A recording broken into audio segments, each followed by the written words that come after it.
Coucou, salut tout le monde. Le sujet, aujourd'hui ce matin, ça va être les produits light. Mensonge des industriels. C'est sur un truc un peu pourri, la chaîne YouTube a l'air douteuse as fuck. Mais c'est pas grave, c'est pas grave. Le documentaire lui-même a l'air plutôt sympa. Enfin, plutôt sympa, plutôt bien fait. Et j'ai regardé suffisamment pour me dire genre qu'il y a un type que je déteste. Let's go, let's go. Tous les samedis matins, quand Hervé Ribaud se rend au supermarché, c'est au pas de course. Donc le samedi matin, Hervé Ribaud va faire ses courses au supermarché. Il le fait au pas de course. Bon, c'est pas mon habitude, moi. Le samedi matin, je vais au marché tout court et j'y vais doucement, hein. Moi, je ne suis pas du matin. Mais cette personne, c'est lui qui a inventé le lait Ribot, sans doute. Donc oui, cette personne, André ou Hervé, je ne sais plus, je l'ai trouvé détestable. Voilà, c'est mon opinion personnelle, mais je pense que vous allez comprendre très vite. Je peux témoigner, le technicien va au marché tout à fait, parce que Radio Moustique m'a déjà accompagné pour aller au marché. Pas au supermarché, au vrai marché, où il y a des gens qui vendent des petits légumes et tout. Voilà, et après, il y a les glaneurs. Et ça, c'est trop bien, parce que c'est les gens qui vont glaner à la fin du marché, et tu vas au glaneur et tu dis genre « Bonjour, je suis pauvre », parce que je suis pauvre. S'il vous plaît, est-ce que je peux avoir quelques oignons en plus? Et les gens, ils te donnent des oignons gratuitement et c'est trop bien. Aller au marché. Ouais, j'avais glané quand j'étais giga pauvre. Mais ouais. Mais alors à Rennes, il y a une association qui s'appelle Les Glaneurs, hein, qui vont glaner officiellement. Enfin, c'est reconnu par la mairie et tout. Je crois même que la mairie donne du fric pour vous dire. Mais du coup, ouais, l'asso va faire le tour du marché. Des gens au marché, du coup tout le monde les connaît, et ils récupèrent les fruits et légumes et ensuite ils les distribuent aux gens. Du coup, c'est une sorte de second marché qui se fait après le marché. Et donc il y a une file d'attente à partir de 14h devant le stand des glaneurs. Et c'est vachement intéressant parce que du coup ça évite qu'il y ait du gâchis alimentaire, parce que les gens du marché, ils filent ce qu'ils vont de toute façon plus pouvoir vendre, qui s'est fait abîmer pendant la période du marché, enfin pendant les 5-6 heures du marché, ou qui, de toute façon, c'était aujourd'hui ou jamais. Donc tout ce qui va être salade, certains champignons en été, enfin plein de trucs, quoi. Et donc tu fais la queue et tu te retrouves avec des légumes qui sont complètement mûrs, parce que c'est souvent des trucs qui peuvent pas être transportés à nouveau en camion. Donc c'est trop bien parce que t'as plein de légumes. Après, il faut souvent être rapide, hein, pour les préparer. Un banger pour faire découler des sauces. Ouais, des compotes aussi, parce qu'il y a plein de fruits. Et souvent, parce que au marché des Lys à Rennes, il y a aussi tout un stand, enfin tout le haut du marché qui vend des fleurs. Plantes en pot, quoi, en fait, des fleurs en pot, qui sont un peu moches, hein, et que les gens, ils savent qu'ils vont pas revendre. Et du coup, au glaneur, souvent, tu te retrouves à pouvoir choper des petites fleurs. Et donc, il y a plein de fleurs chez moi que j'ai récupérées au glaneur.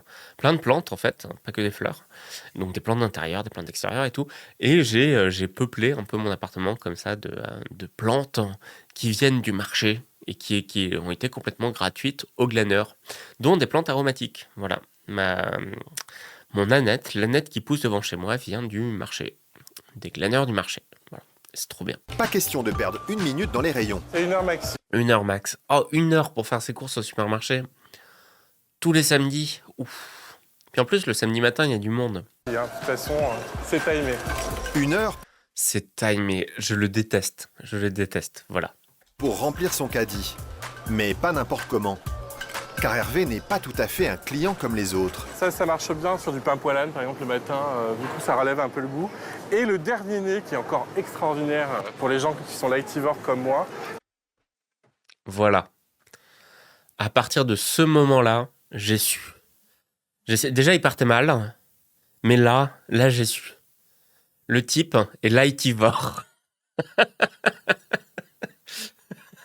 Il a dit lightivore, tout à fait.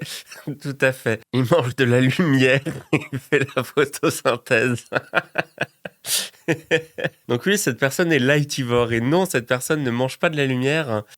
La lumière est tellement blanche qu'elle vote marine. Ouais, là, ça... Mais oui, donc ce type-là se considère comme lightivore, donc une personne qui ne mange pas de la lumière, mais qui mange que light.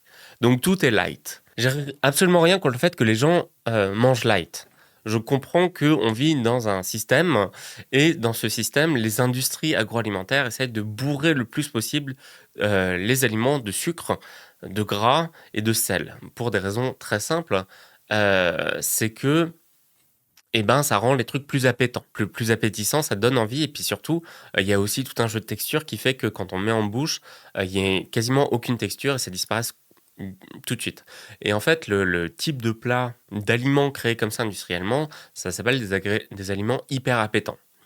Et c'est très très dur de résister à ce genre de truc. Je sais pas si vous avez déjà été dans ce type de setup, mais en soirée où il y a des chips ultra transformés ou des trucs comme ça, c'est très dur d'arrêter de les bouffer parce que en fait ça pirate le cerveau. Alors j'aime pas ce terme parce que il y a plein de processus différents qui se passent, mais en gros, dans la nature, plat principal Coca Light. Oh non, ça, c'est un enfer.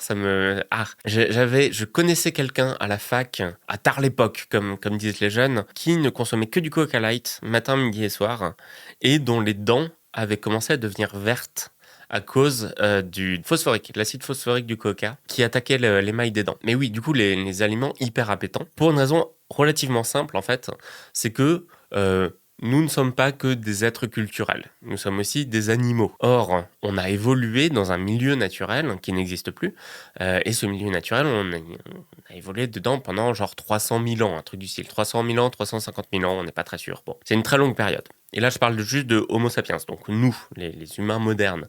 Mais sinon, les hominidés, on a genre 3 millions d'années. On a évolué pendant ces 3 millions d'années dans un contexte. Et ce contexte qui était la nature, quoi, l'environnement. Et dans ce contexte-là, il y a des éléments qu'on n'a jamais trouvés ensemble. Genre un truc qui est à la fois sucré, salé et gras, dans la nature, ça n'existe pas.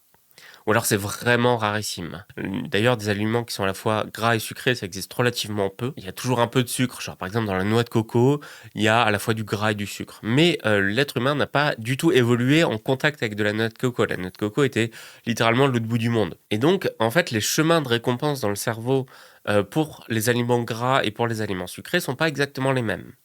Et donc, il y a une courbe, d'ailleurs, ça a été très étudié, où en fait, il y a un sweet spot où on peut faire un aliment qui est à la fois très gras, très sucré et très salé, du coup, qui allume plusieurs chemins de la récompense dans le cerveau et qui dit au cerveau, genre, vas-y, continue à bouffer. Bon. Et donc, ça, il y a eu plusieurs études. Je crois que c'est Kellogg's les premiers à avoir fait des études sur le sujet pour savoir comment arriver au dosage parfait de sucre, de gras et un petit peu de sel quand même pour compenser et tout, et un peu d'acide pour lier le tout. Enfin bon, bref, avoir vraiment une formule chimique pour avoir une jolie courbe comme ça d'appétence et produire leur truc au maximum de la courbe d'appétence, parce que si tu mets trop de sucre, au bout d'un moment, ça devient écœurant. Si tu mets trop de sel, ça assèche. Enfin bon, bref. Vraiment, on a une jolie courbe comme ça, voilà. Qui est dangereuse, hein, parce que c'est littéralement produire de la bouffe à laquelle les gens peuvent devenir addicts. C'est pour ces raisons que les industriels font ça, parce que le but de ces gens-là, c'est qu'on achète leurs produits et qu'on aime leurs produits. Et donc, ils les rendent plus appétissants. Et donc, il y a une logique économique derrière, qui est douteuse, parce qu'elle est très dangereuse pour la santé. Encore une fois, ces 3 éléments, c'est vraiment pas les tops pour la santé, hein. Et forcément, vu que ça fait que les gens ont tendance à prendre du poids, si on leur donne à bouffer des trucs trop gras, trop sucrés, trop salés, et ça fait prendre du poids à tout le monde, hein, voilà. Et vu qu'on vit dans une société qui voit mal les gens qui sont considérés comme ayant trop de poids, quoi, comme gros, il faut que l'industrie ait une solution. Et la solution à ça, c'est les produits light. En gros, on vous fait la même merde, mais moins calorique. Donc, vous avez le même système d'appétence et tout, la même logique hyper appétante, mais avec moins de sucre. Donc on remplace le sucre par un autre truc, par un autre édulcorant, parce que oui, le sucre aussi est un édulcorant. Le principe d'un édulcorant, c'est que ça a un goût sucré. Donc il y a des édulcorants qui ne sont pas des sucres, et des sucres qui ne sont pas des édulcorants. Il y a des sucres, parce que le sucre, c'est ce qui finit en ose d'un point de vue chimique. La ribose, c'est un sucre. Le saccharose, c'est un sucre. Le glucose, c'est un sucre. Voilà, tout ça, c'est des sucres. Tous les oses, c'est des sucres. Du coup, c'est des sucres, mais c'est pas forcément des édulcorants. Il y a des oses qui ne sont pas des édulcorants. Un édulcorant, c'est ce qui donne le goût sucré. L'aspartame, ça donne un goût sucré, c'est un édulcorant, mais ce n'est pas un sucre. Toi aussi, t'es un sucre. Oh, radio moustique, voyons. Le magicien d'Oz est un sucre, tout à fait. C'est exactement ça. Bravo Cassandra McQueen, tu as bien suivi. Plutôt que de trouver des solutions de santé publique, parce que c'est quand même l'idéal de se dire genre oui, bon, quand même, là, on a des industriels qui font vraiment de la merde, ce serait bien de légiférer autour de tout ça. Les industriels disent non, attendez, on a une solution. On fait pareil, mais moins calorique. Donc ça va. En fait, non. Pour d'autres raisons, mais bref. Donc cette personne que je trouve particulièrement antipathique, déjà parce que il est extrêmement blond et il a la raie sur le côté, et ça, depuis 44, c'est interdit. Il y a des lois contre ça. C'est vraiment un truc de privilégié, de se dire genre, ah, mais il y a des crudivores, des végétariens, et moi aussi, je veux avoir ma petite particularité à moi, je veux être un petit flocon de neige. Après, c'est tout bénef, hein, d'un point de vue industriel. Tu causes un problème et tu apportes une solution, qui n'est pas du tout une solution, mais qui est vendue comme telle. Donc oui, je veux dire, je crée le poison, mais t'inquiète pas, je te vends l'antidote. Qui te met encore plus mal, mais t'inquiète. Puis si t'es mal, de toute façon, c'est ta faute. Hein. Regarde, on a marqué, il faut manger bouger sur les paquets, donc au final, pourquoi tu l'as pas fait? Oh, je suis mauvais le matin, je râle, voilà. Bon, après, c'est le principe d'un React de râler. Mais cette personne est blonde et elle a la raie sur le côté, c'est interdit. C'est l'extra léger à 10%, et là, pour le coup, on se prive pas. Frérot, oui, c'est ultra léger. Non, mais voilà, c'est-à-dire que là, il dit, ah, c'est ultra léger, il y a 10%, il y a que 10% de matière grasse. Donc, effectivement, c'est léger pour, genre, un équivalent du beurre, quoi. Le beurre, c'est 80% de matière grasse. Les beurres allégés, c'est 60% de matière grasse. Et là, c'est une sorte de margarine à 10% de matière grasse. Ça veut dire que tu achètes littéralement 90% d'autre chose. Monsieur voulait sa petite étiquette, tout à fait. Tout à fait, c'est ça. C'est ça. Oui, j'ai besoin d'un truc qui me qualifie. Moi, j'ai besoin d'être spécial, ok? Donc, je suis lightivore. C'est embêtant pour du gras, 90% d'autres choses. Tout à fait. Parce que, oui, un truc important quand même, c'est qu'on a besoin de matière grasse. Littéralement, pour faire fonctionner notre organisme, on a besoin de matière grasse. Pas en trop grande quantité, comme tout, hein, tout est dans la mesure et tout. Pareil que la flotte, si on boit trop de flotte, c'est mauvais pour la santé. Mais on a besoin de matière grasse. C'est un indispensable. Le cerveau, il a besoin de matière grasse pour tourner. Les muscles ont besoin de matière grasse. Même l'estomac a besoin de matière grasse. Se priver complètement de matière grasse, ça n'a aucun sens. Et malgré ça, là, dans sa margarine, il n'y a que 10% de matière grasse, mais ça fait quand même 10% de matière grasse. Ça veut dire qu'il y a quand même du gras. Donc c'est une bonne chose. Ça veut dire que déjà, il mange du gras.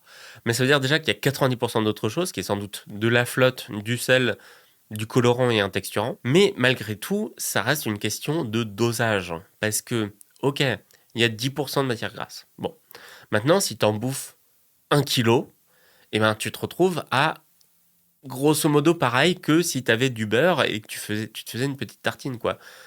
Bon, j'exagère en termes de proportion, mais vous avez compris. C'est-à-dire que si tu dis genre, ah mais c'est bon, c'est allégé, j'ai le droit, mais que tu en manges plus, parce que c'est souvent ce qui se passe, ben ça ne marche pas. Il y a un autre truc aussi, c'est que, alors je suis pas diététicien, hein, mais j'ai un peu lu sur la question, c'est que apparemment, quand on prive l'organisme, quand on lui fait croire qu'il a les nutriments dont il a besoin, mais qu'en fait, ce qu'on mange, c'est dépourvu en nutriments, ce qui est le cas des produits light, il a tendance à plus stocker.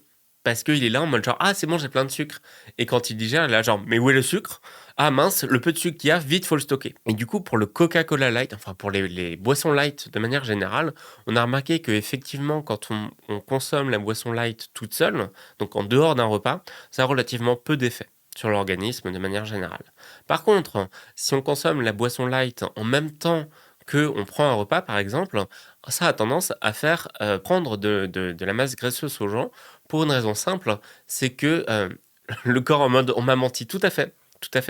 Si on boit une boisson faussement sucrée et qu'en même temps on mange à côté, la quantité d'insuline produite va permettre d'assimiler beaucoup plus rapidement les sucres et les graisses de ce qu'on mange à côté. Et donc, ça a un effet négatif. C'est un effet où on va au contraire plutôt prendre du poids plutôt qu'en perdre. Donc non, les produits light, c'est pas si anodin que ça. Pour ne pas trahir mon corps, mon petit-déj est chocolat ultra commercial et brioche. De toute façon, le chocolat, à moins d'avoir une plantation de cacao dans ton jardin, c'est forcément un moment. Voilà, c'est difficile d'avoir une cosse de cacao chez soi, quoi. C'est d'ailleurs très très bon. Puis le mucilage du cacao, c'est très très bon, c'est très aromatique. Moi, j'aime beaucoup. C'est un enfer à trouver, mais voilà, c'est très très bon. Très très bon. Un lightivore. Je suis désolé, mais non. Un lightivore. Frérot, non. T'es pas une plante. Le quoi de cacao? Le mucilage? Oui, tout à fait. Parce qu'en fait, dans une cosse, il y a les graines à l'intérieur. Et c'est les graines qu'on torréfie, puis qu'on qu'on mixe ensuite et dont on extrait le gras. Enfin, il y a tout un process pour arriver à une plaquette de chocolat. Mais ça reste un fruit. Et du coup, la pulpe du fruit, quoi, se consomme. C'est tout à fait comestible. Ça se garde pas, hein, parce que c'est très fragile. Ça se transporte très mal. Et ça a tendance à fermenter très très vite. Mais c'est légèrement sucré. Ça n'a pas un goût de cacao. Genre, ça sent pas le chocolat.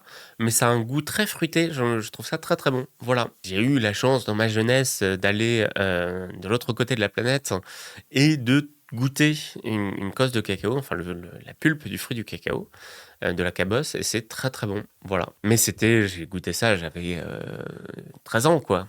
J'ai pas retesté depuis. Et je ne compte pas retourner de l'autre côté de la planète parce que je suis pauvre, de 1, et de 2, l'impact carbone, c'est chaud, quoi. Dans son jardin équatorial humide de Bretagne. Voilà, exactement. Si ça se trouve, dans quelques années, en Bretagne, on fera pousser du cacao. Déjà, on fait pousser du raisin, maintenant, on fait pousser de la vigne. Ce qui, historiquement, est déjà arrivé, hein. En Ille-et-Vilaine, jusqu'à la crise du Philoptera au 19e siècle, il y avait des vignes en Ille-et-Vilaine. Le vin était infâme, il était réputé pour être dégueulasse, mais il y avait des vignes. Une espèce en voie de développement dans les Une espèce en voie de développement. Non mais je vais canner, quoi. Qui dans le chat est lightivore? Dénoncez-vous. supermarchés. Dans le caddie d'Hervé, on ne trouve que des produits allégés. Mais frérot, mais c'est terrible. Mais c'est terrible. Enfin, je veux dire, achète des légumes. Je veux pas juger comment mangent les gens. Je sais que l'alimentation parfois c'est extrêmement difficile. Il y a des gens qui arrivent pas à faire à manger. Genre qu'il y a des blocages psychologiques, qu'il y a des TCA et tout. Je sais.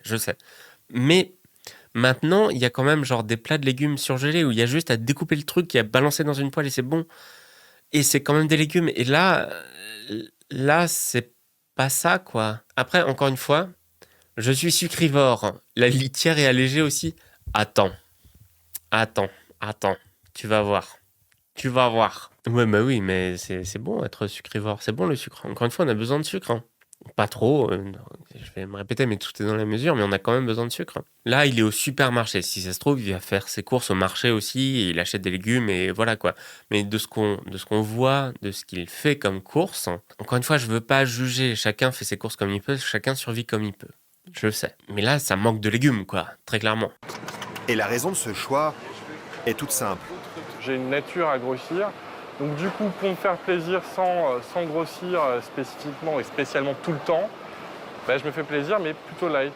Je comprends le concept. Non, enfin, je pense que tout le monde qui prend des produits light se dit exactement la même chose. Genre, je vais me faire plaisir, mais j'ai pas envie de prendre de poids. Et c'est logique, je comprends, c'est normal, en fait. Surtout que au niveau industriel, c'est ce qu'on nous vend. Le produit light, c'est genre, t'inquiète, ça va pas te faire prendre de poids. Mais le problème, c'est que c'est pas vrai. C'est un mensonge, en fait. C'est un mensonge.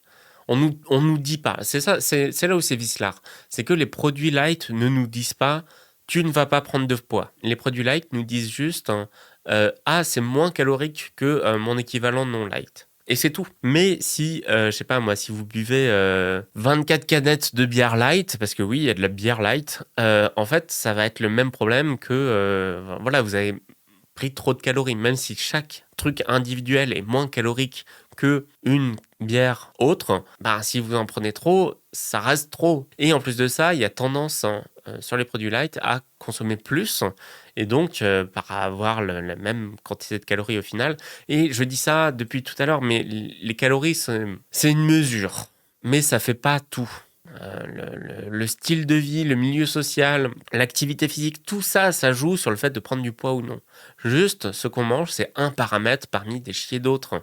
Et donc, je trouve qu'il y a une sorte de de mensonge non assumé au niveau industriel, qui est de dire « mais t'inquiète, si tu manges ça, tout va bien se passer ». Alors que c'est pas vrai. C'est faux. Et ça a même tendance parfois à faire l'inverse. Mais encore une fois, j'ai pas envie de juger ce que mangent les gens. Encore une fois, c'est difficile de manger pour certaines personnes. Et il y a tellement d'injonctions sociales sur qu'est-ce qu'on doit bouffer, comment on doit bouffer, qu'est-ce qui est bien de manger ou pas, et que ça change tout le temps. Forcément, c'est extrêmement difficile de s'y retrouver. Il y a ce côté extrêmement vicelard de dire genre, vraiment...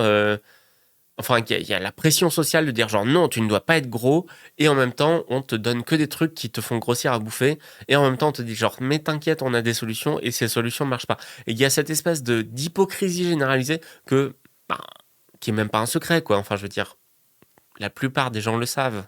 Chacun mange comme il peut, mais chacun ne passe pas dans un reportage après. Tout à fait, tout à fait, tout à fait.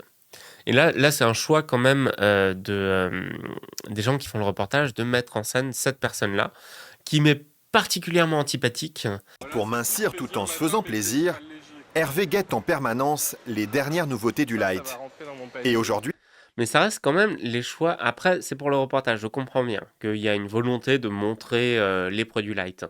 Après, il dit lui-même qu'il est lightivore, du coup, je pense que ça peut se rapprocher à ce qu'il consomme effectivement au jour le jour. Mais quand on regarde ce qu'il achète, effectivement, on reste dans des trucs ultra transformés et qui vendent basiquement du sucre, du gras et du sel, mais en quantité moindre.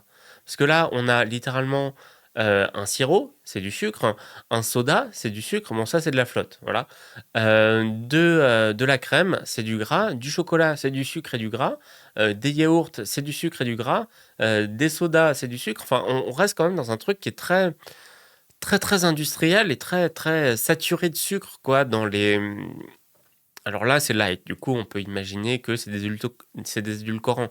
Mais n'empêche qu'au jour le jour, ce qu'ils mangent, c'est très sucré en goût, très gras et très salé. Encore une fois, en goût, en texture et tout. Alors que ce soit des produits light ou non, on reste dans un truc qui est quand même, au niveau alimentaire, c'est pas fifou. Et encore une fois, j'ai pas envie d'être ultra prescriptiviste en disant genre non, mais il faut pas manger ça parce que c'est mauvais pour vous. Non, vous faites bien ce que vous voulez. Et là, le problème, c'est pas ce que consomment les gens, hein. Le problème, c'est que c'est ce qu'on leur vend et on le market pour ça. Les TCA, ils viennent pas de nulle part, hein. C'est pas nous qui décidons volontairement d'avoir des TCA. On se dit pas genre, allez, aujourd'hui, je vais avoir un trouble du comportement alimentaire. Allez, j'ai décidé. Non, ils viennent de quelque part. Et ce quelque part, c'est pas nous. Ça vient de l'extérieur. D'un jugement de valeur, de trucs qui sont ancrés en nous. C'est construit, en fait. La plupart des troubles, d'ailleurs, sont construits. On n'est pas anxieux du boulot parce que on a décidé d'être anxieux du boulot. C'est que ça s'est mal passé à un moment, quoi. Si c'est construit, ça vient d'ailleurs, c'est qu'il y a une pression d'ailleurs sur nous qui nous force à avoir un comportement qui peut être ultra malsain avec la bouffe. Et se dire genre au final, OSEF, eh ben, c'est quelque part le plus sain. Dans un monde où on te donne plein d'injonctions contradictoires et on te dit genre, si tu dois manger ça, mais non, tu dois pas manger ça, tu dois manger un peu de ça, mais là, t'en as mangé trop. Et je trouve qu'il y a une hypocrisie absolument dégueulasse de l'industrie, de dire genre, oh ben mince, oh ben vous allez pas bien, ah, on se demande bien à qui c'est la faute, hein. Mais ça doit être votre faute de toute façon, hein. Quand on veut, on peut. Donc, bon, on va un peu vous aider en vendant des produits light, mais quelque part, il va falloir faire attention, hein. Au cas où vous l'aurez pas deviné, je ne suis pas très copain avec l'industrie agroalimentaire. dans les rayons des supermarchés, ce n'est pas ce qui manque. Le chocolat. Non, mais là, il y a de la mise en scène, c'est pas possible. Ah, le chocolat. Pour parler un petit peu personnellement, j'ai perdu 15 kilos l'année dernière en 2 mois parce que j'ai fait une dépression. J'ai pas choisi de perdre du poids. J'ai perdu du poids parce que j'ai arrêté de manger parce que j'ai fait une dépression. Et je ne conseille à personne de faire une dépression. Voilà. Oui, genre waouh, j'ai perdu du poids, c'est trop bien. Non.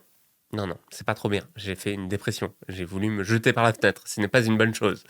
Donc oui, j'ai perdu du poids. Est-ce que j'aurais préféré rester gros et pas faire une dépression ? Oui, de ouf.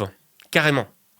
Je veux dire, à choisir, voilà, être un peu enrobé ou même gros, en fait, c'est pas grave. Euh, une dépression, ça peut être grave. Ça peut être même très grave. Bof, le régime miracle, ouais, très bof. Très, très bof. Ne recommande pas. Ne recommande vraiment pas. Des frites light. Ouais, 10% de matière grasse simplement, c'est génial. 10% de matière grasse, encore une fois, c'est un problème d'accumulation. Si tu manges 10% de matière grasse, mais que tu as un paquet de 200 grammes, ça fait quand même 20 grammes de matière grasse. Ça, plus ça, plus ça, plus ça, plus ça. En fait, oui, en tant que tel, il y a moins de matière grasse dedans. Mais ça veut dire aussi qu'il y a 90% d'autres trucs. Alors pour des chips, on peut se dire c'est des patates, hein, ou c'est des lentilles, ou c'est autre chose. Mais en fait, ce qui fait que le chips il est croustillant, c'est quand même la quantité de gras, hein. Et ce qui fait qu'il est appétant, c'est la quantité de gras. Ça veut dire qu'il y a d'autres trucs qui sont rajoutés. Il va les cuire dans quoi ces frites? Mais je pense que c'est pas des frites. Je pense que c'est pas des frites surgelées. Je pense que c'est des frites, des fritos, donc des chips, des sortes de frites, de chips, pardon. En plus, ça veut rien dire les pourcentages pour dire qu'il n'y a pas beaucoup sans comparaison. Ça ne veut rien dire. Oui, tout à fait, petit lutin. Ça n'a aucun sens. Je veux dire, bon, là, je pense que c'est des chips. Le paquet ressemble à un paquet de chips. Peut-être c'est des frites, je sais pas. Mais pour les chips, par exemple, il y a environ 50% de gras. Entre 30 et 50% de gras. C'est pour vous donner une idée.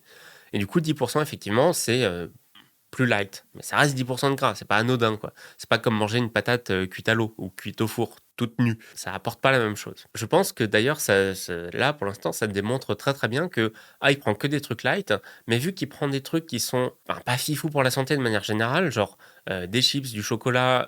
Encore une fois, vous pouvez bouffer ça, il n'y a aucun problème. C'est pas un secret non plus que manger trop de chocolat, c'est pas terrible. Manger trop de chips, c'est pas terrible, voilà.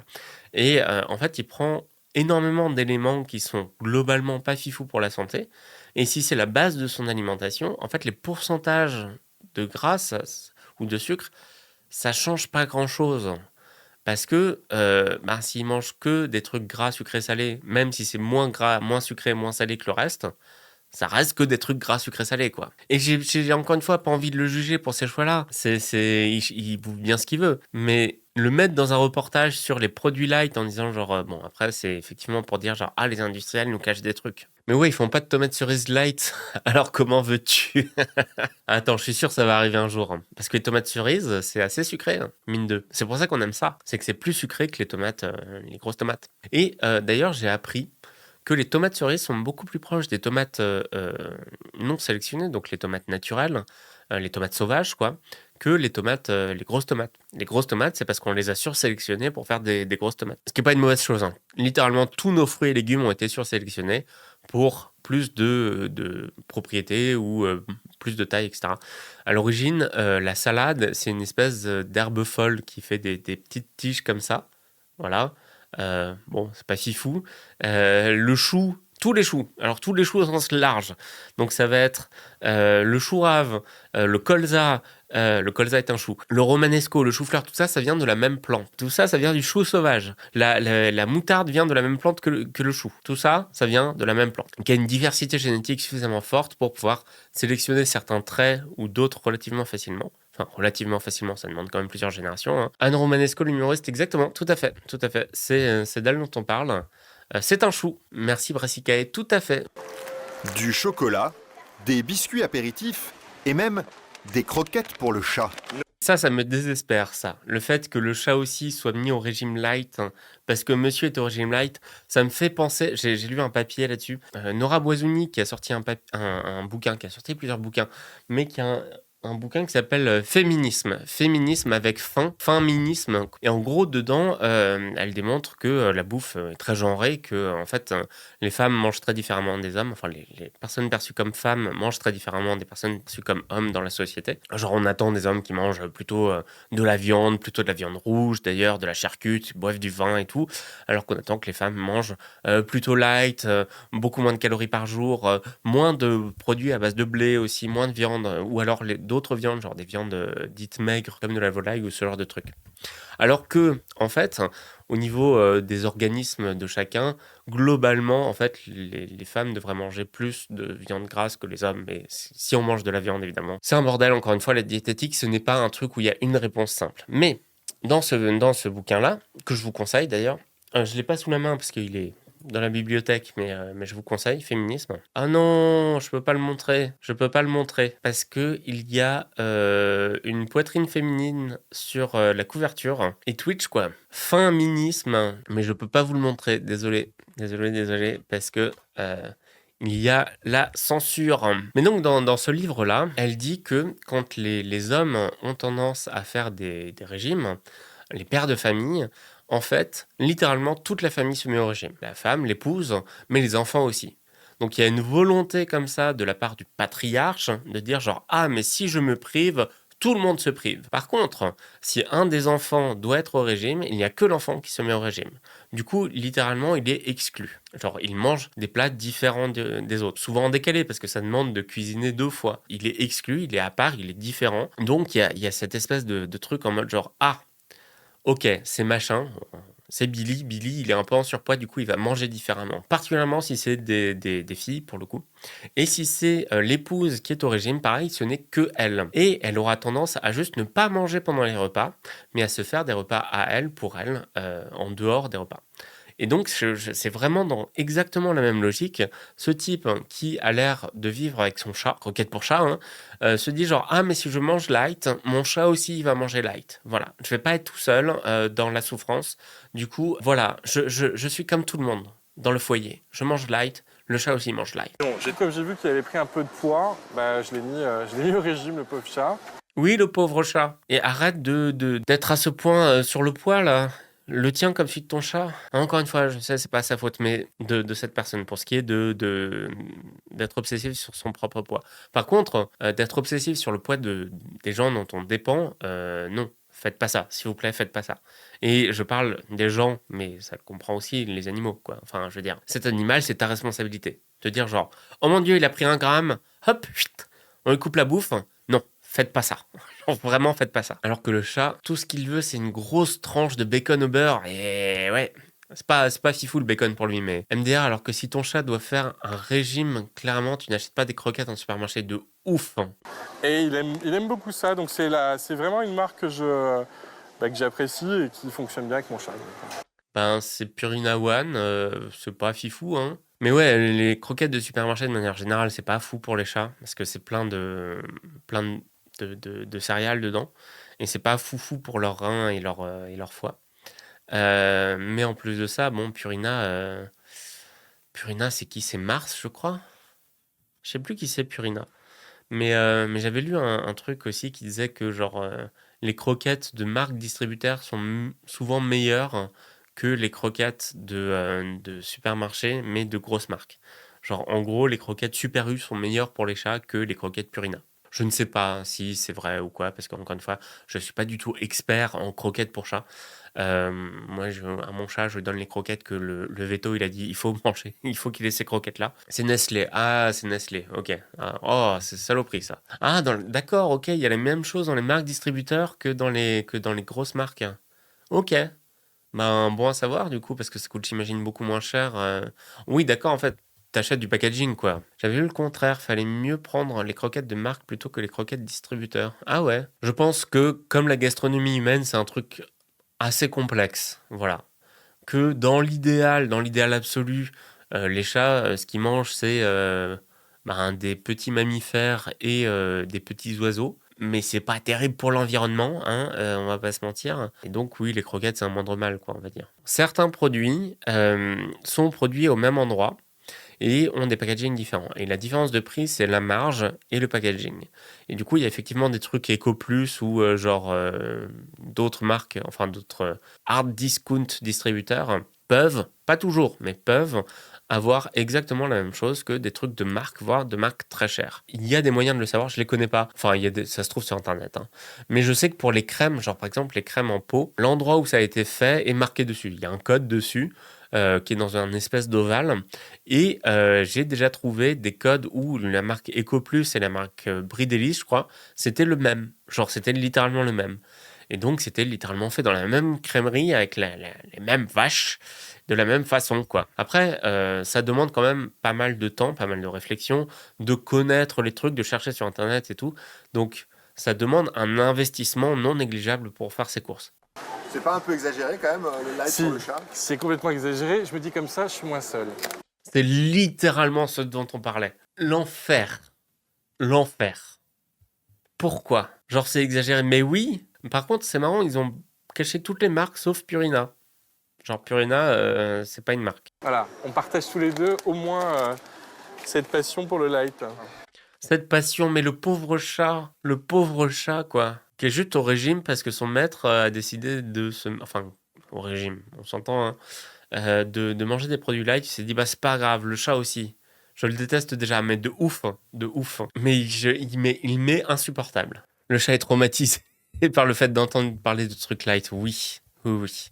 Jamais mangé light de sa vie, mon chat. Quand je l'ai eu, qu'il était tout petit, j'habitais juste à côté du marché et j'allais chez le boucher du marché à la fin du marché pour récupérer tous les morceaux de viande qui restaient. Et du coup, les 2-3 premiers mois, je l'ai nourri au magret de canard. Donc oui, il a jamais bouffé light de sa vie, ce chat.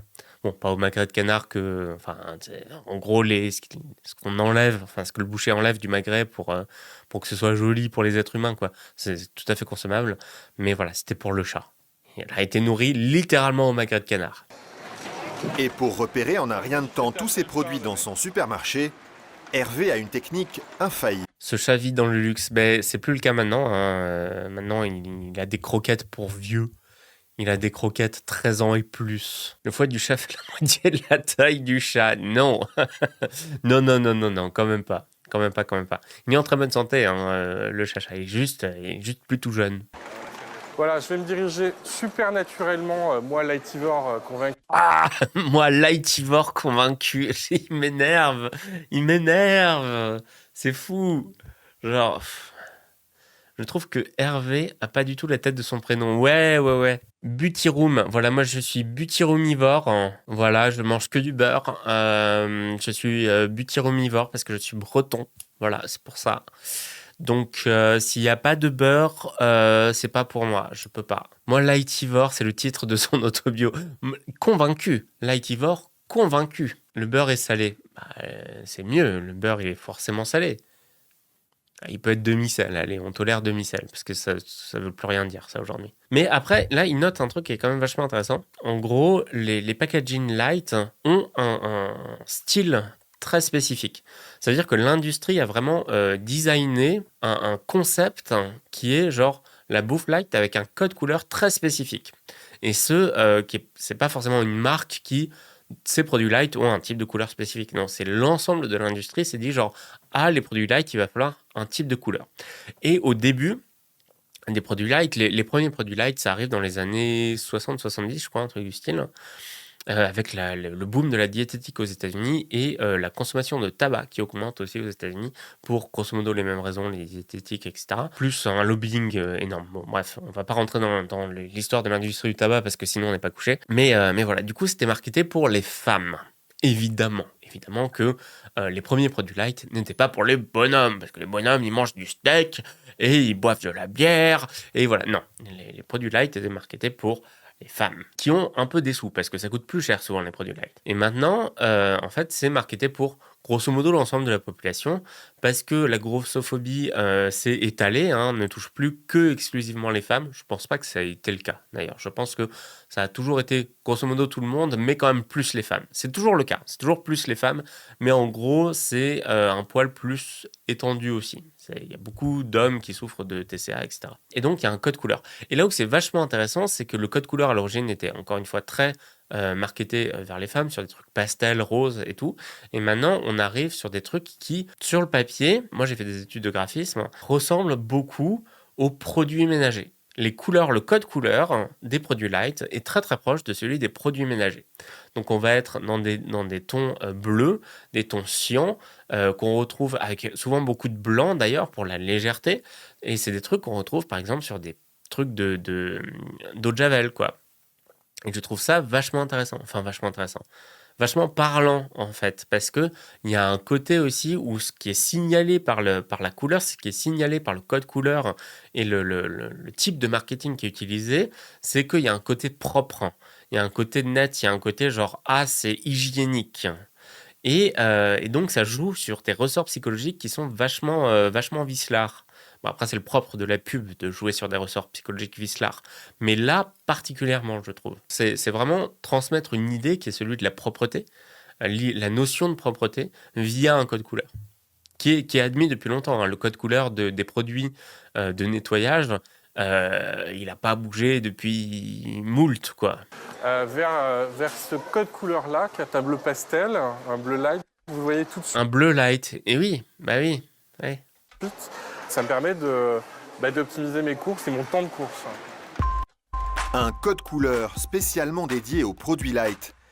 Et oui, on va être dans les bleus. Regardez, là, typiquement, imaginez un bidon blanc avec une écriture noire et une écriture bleu pétrole comme ça. Ben, vous imaginez pas une bouteille de lait, vous imaginez genre de l'eau de Javel. Ce type de bleu là, parce que les bouteilles de lait ont un bleu plus clair. Hein. Oh, le technicien nous a spoilé, ben désolé, mais après c'est assez logique, hein. Ils allaient vers ça, voilà. Mais c'est fou quoi. C'est vraiment le code couleur des produits de ménage. C'est la dernière trouvaille de l'industrie agroalimentaire. Comment ça, la dernière trouvaille? Ça fait quand même longtemps. Hein. Le fromage, il décape son sol de ouf. Et il blanchit ses toilettes, quoi. Pour mettre en avant ces produits allégés, elle ne manque pas d'idées. Des noms de marques qui évoquent la minceur. Seulement 2% de sucre? Oui, mais enfin, c'est du chocolat. Du coup, 2% de sucre, ok, très bien. Mais c'est du chocolat à 70%. Donc il y a quoi? Il y a 50% de gras? Enfin... Des pourcentages affichés en gros. Oui, c'est vrai, ça aussi. Ça, pour le coup, ça fait très médicament, je trouve. Le fait d'avoir des chiffres, des gros chiffres, écrits en très gros, sur des emballages, il y a un côté très médicament. Ou encore des zéros bien visibles. Eh oui, bah oui, le zéro, ça fait infantile, je trouve, de ouf, de ouf. Mais après, c'est le principe de la pub, hein.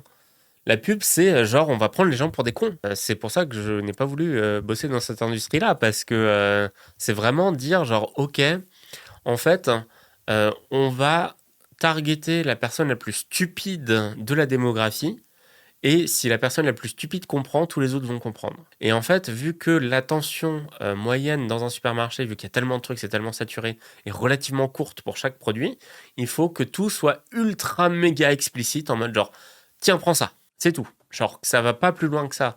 Ça fait pas dans la dentelle. Hein. Pour le consommateur. La promesse marketing, c'est 0% de 0% de matière grasse, mais 55 calories par... matière grasse. Oh. Je vais me laisser tenter.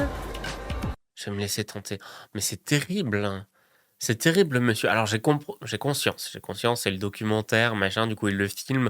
Du coup, il se met en scène en faisant ça. Ok, je sais. Mais c'est terrible d'en arriver là quand même. Voilà. Mais lorsqu'il retourne les emballages et qu'il s'intéresse à la composition de ces produits...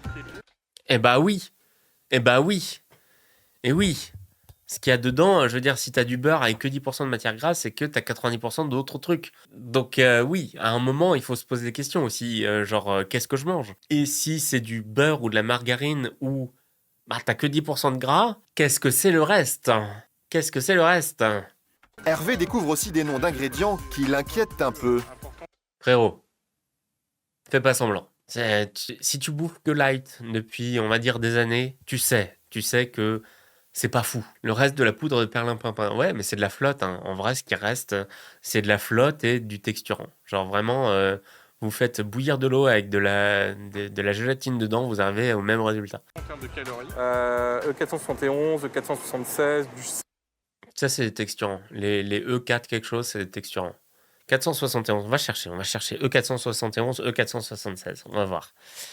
E471, hop, qu'est-ce que tu es? Mono et diglycéride d'acide gras. Mais ouais, donc E471, c'est mono et diglycéride d'acide gras. C'est mal noté par UFC Que Choisir. Du coup, c'est des esters de glycérol. Alors, le glycérol, c'est ce qu'il y a dans la glycérine. Hein, c'est légèrement toxique, pas trop, mais légèrement toxique quand même.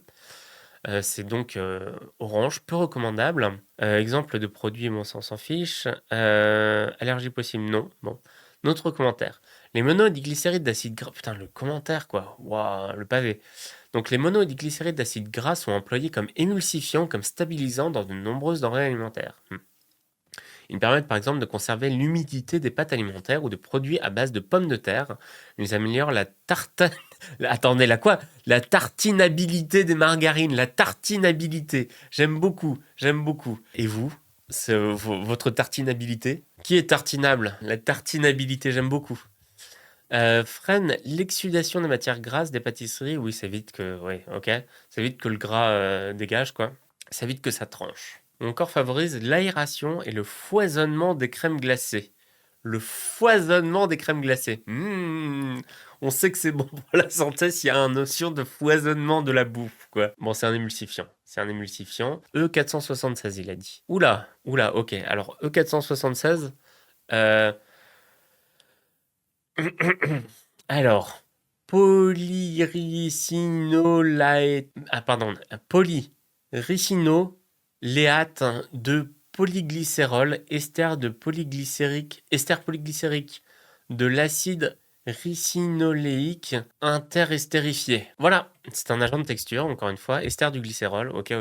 Ricinoléique, oléique c'est le gras, et gras de ricin.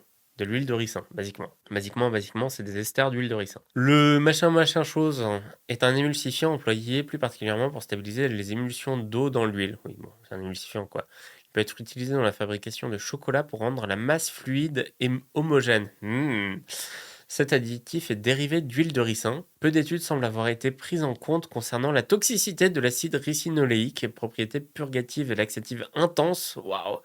Altération de la muqueuse intestinale et perte en eau et électrolytes. Un délice. Franchement, le matin sur les tartines, je ne demande que ça. Je serai toujours plus tartinable que le beurre non doux. Merci à Vost. Merci. Mais ça, c'est fou, ça, quand même, quand on y réfléchit, parce que, genre, c'est un agent texturant pour, en gros, faire une émulsion d'huile et d'eau. Bon, voilà. C'est l'idée, c'est d'avoir un truc homogène entre une matière grasse et une matière aqueuse. Ok. Mais ce qui est utilisé, du coup, le texturant lui-même est gras. C'est un ester d'acide gras. Du coup, c'est de la matière grasse. Je ne sais pas, à mon avis, si, quand même. Mais je ne sais pas si c'est compté dans le total de la matière grasse. Et si c'est le cas, eh ben, ça veut dire qu'en fait, les 10% de matière grasse, c'est pas complètement vrai parce que ces esters-là sont pas forcément assimilables par l'organisme. Donc, effectivement, il y a ces éléments dedans. Il y a de la matière grasse, mais c'est pas forcément de la matière grasse qu'on ingère. Et encore une fois, on a besoin de matière grasse.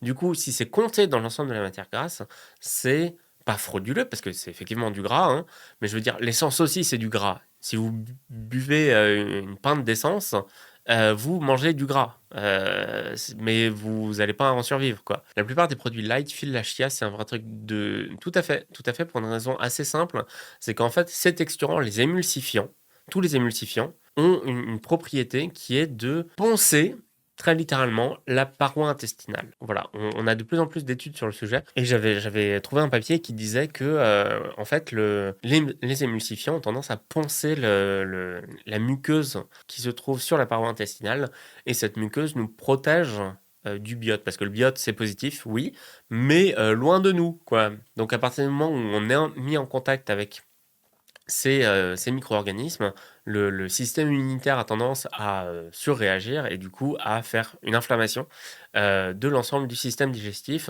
et c'est vraiment pas fou. Voilà.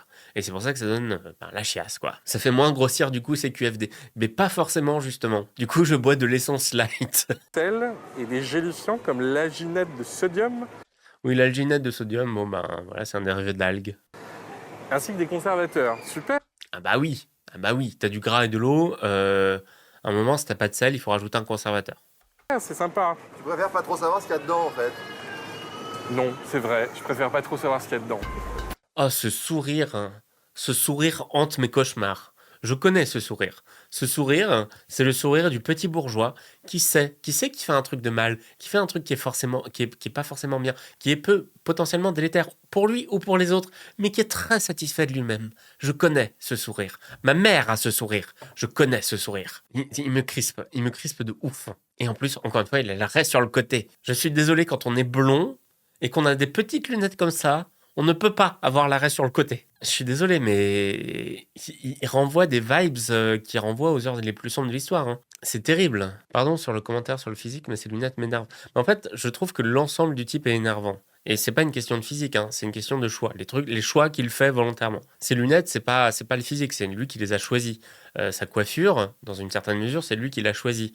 Ce qu'il bouffe, dans une certaine mesure, c'est lui qui le choisit aussi, etc. Et il renvoie vraiment la vibe du petit bourgeois très satisfait de lui et qui vote très à droite. Et donc, il m'énerve. Voilà. C'est peut-être un tort. Alors qu'est-ce qui se cache derrière ces noms étranges?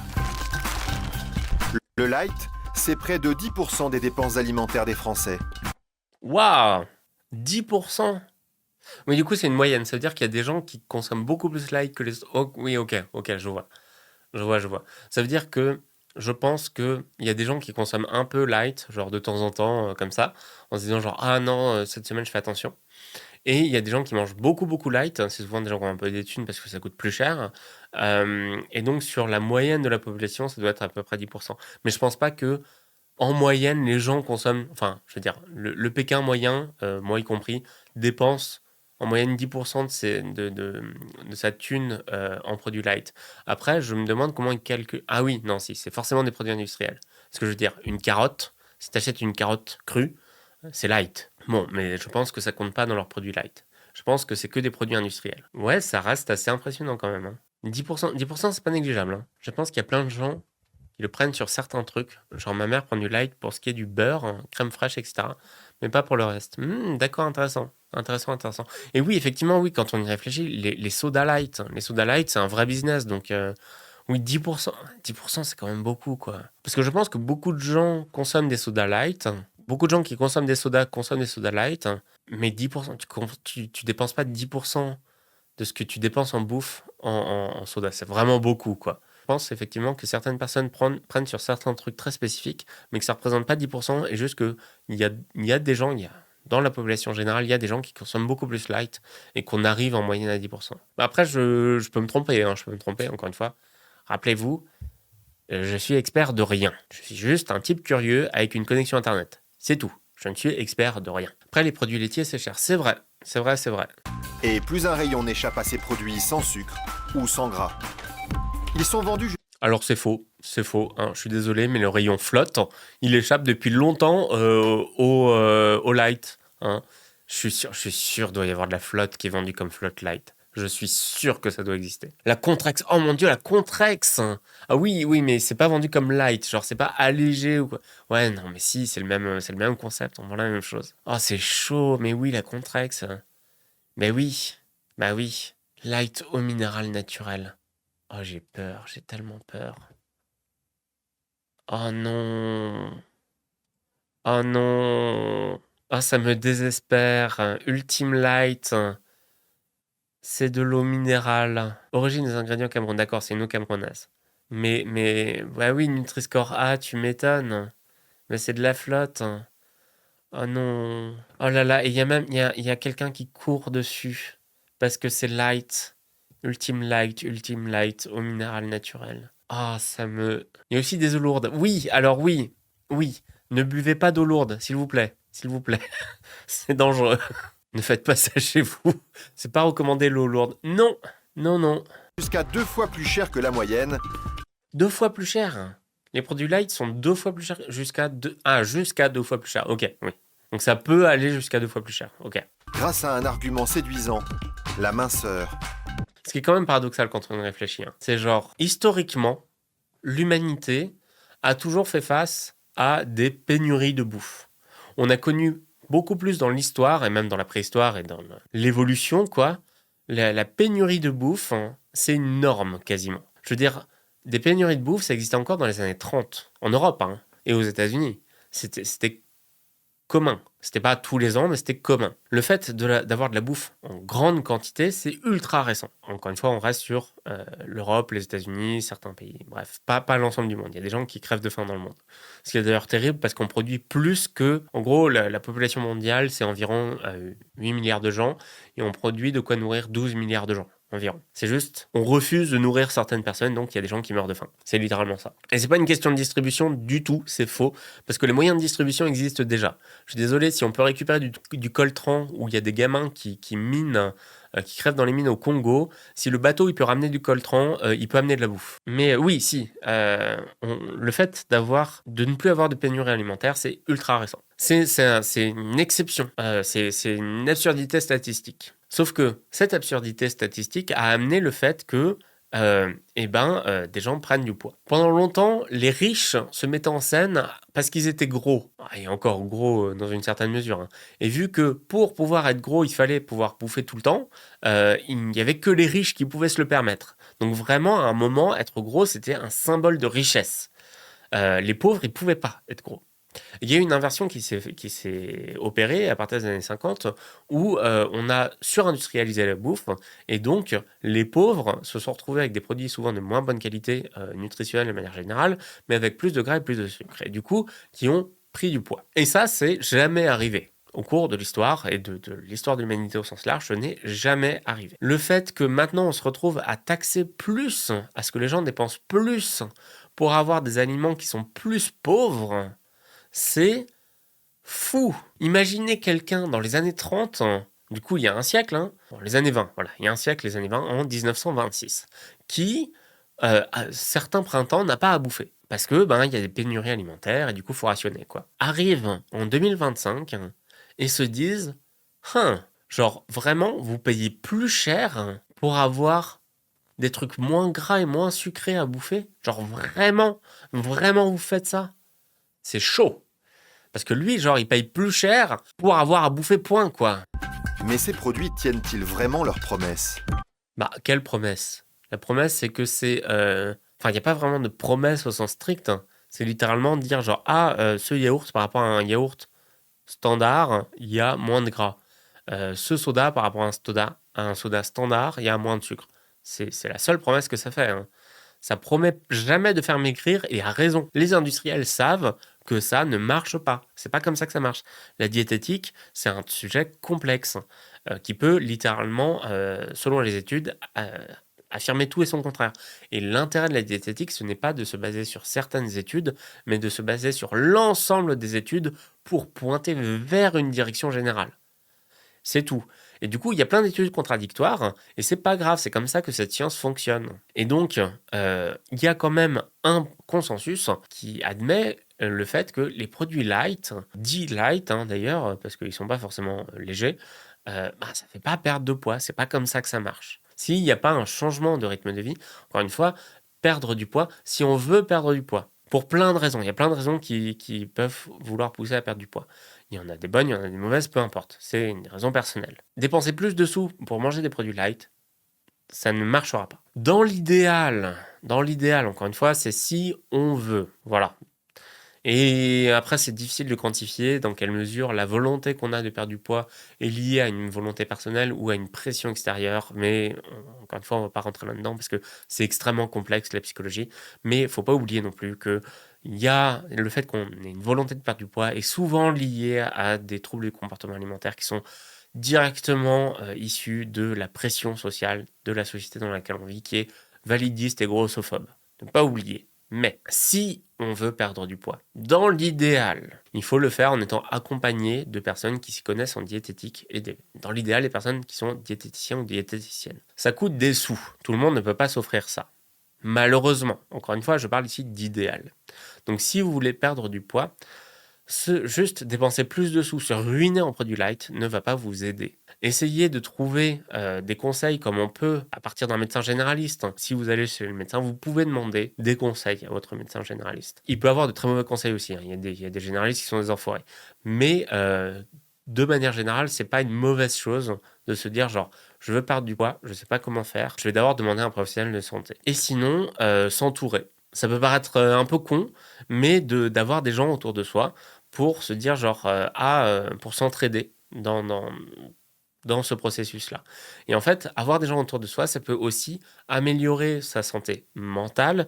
Et sa santé mentale, améliorer sa santé mentale, ça peut amener un effet ultra cool qui est de s'accepter tel qu'on est. Je ne dis pas que c'est facile. Je ne dis pas que c'est facile pour tout le monde. Certaines personnes, c'est extrêmement difficile. D'ailleurs, je ne vais pas vous mentir, très personnellement, j'ai longtemps hésité avant de me mettre face cam là devant vous parce que je ne suis pas du tout à l'aise avec mon corps. Je me trouve trop gros, je me trouve...